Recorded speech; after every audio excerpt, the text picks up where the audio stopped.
Sprint Retrospective Meeting. The Sprint Retrospective is Sprint's latest event. The abbreviation, which appears as retro in some sources, also indicates this meeting. Retrospective means looking back. In the Sprint Review meeting, the details of which we see in video 26, the focus is on the review and adaptation of the product, while the purpose of the Sprint Retrospective is to make reviews and provide the necessary adaptations in a way that will increase the quality of the development process. In the retrospective meeting, teams need to evaluate their work and think about what they can improve in order to become more effective. Participants of the Sprint Retrospective meeting are developers, Scrum Master, and Product Owner.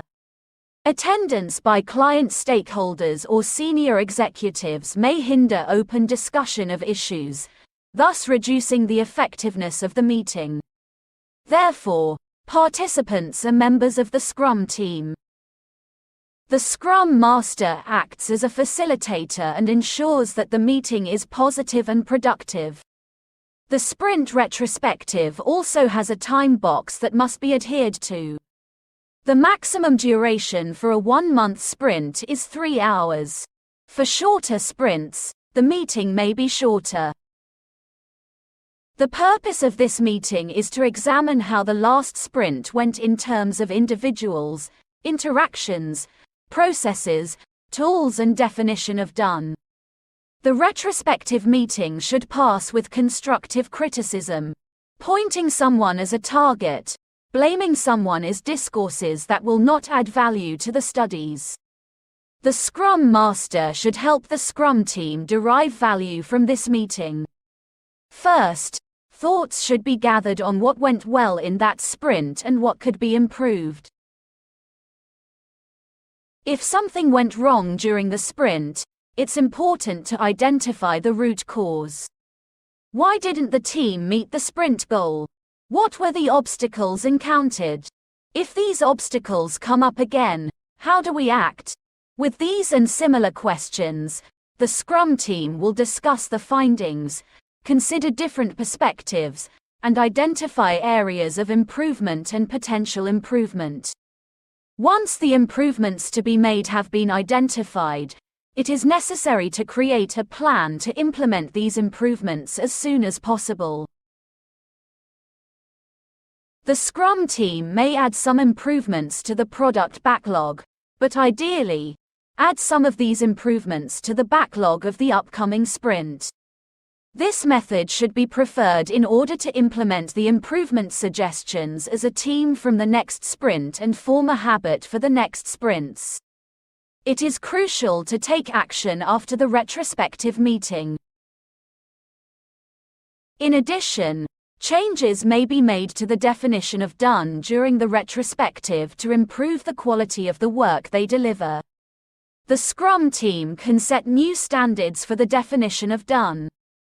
As we mentioned in our previous lessons, you cannot change the definition of done, that is, the quality criteria, while a sprint is in progress. Retrospective meetings are the right time to change the quality criteria. The Scrum Guide does not go into too much detail about the retrospective meeting. It simply explains the rules, purpose, and desired outcome.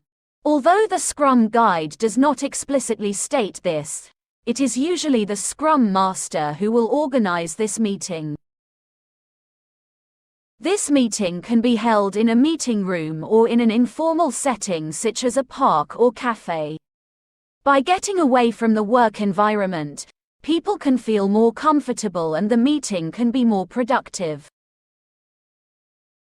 If team members are far from each other, they should actively participate in the meeting without doing any other work during the meeting. The Scrum Master should help maximize active participation by reminding the team of the importance of the meeting. Post-its and felt tip pens should be plentiful in the retrospective made while the team members are together. Team members write their improvement suggestions on post-its for all to see, and these ideas are then put into practice as a backlog. There are many digital tools available for virtual teams. The Scrum Master can play a number of games so that the entire team can focus on the meeting. I recommend you to review the following site to review sample games. These types of games only take a few minutes and eventually make everyone laugh and walk away from the current job. On the other hand, it is important for a meeting that is likely to be negative to start positively and to break the ice. Next, we move on to the main part of the activity. The purpose of this part is to collect data about the sprint. You can even make it fun with the gamification technique. For example, you might draw a hot air balloon that represents the sprint and ask the team to think about what influences the rise and fall of their balloon during the sprint. Your team members will evaluate the sprint period for a few minutes and write their findings on the posts. When the time is up, everyone shares their thoughts and the posts are pasted on a board.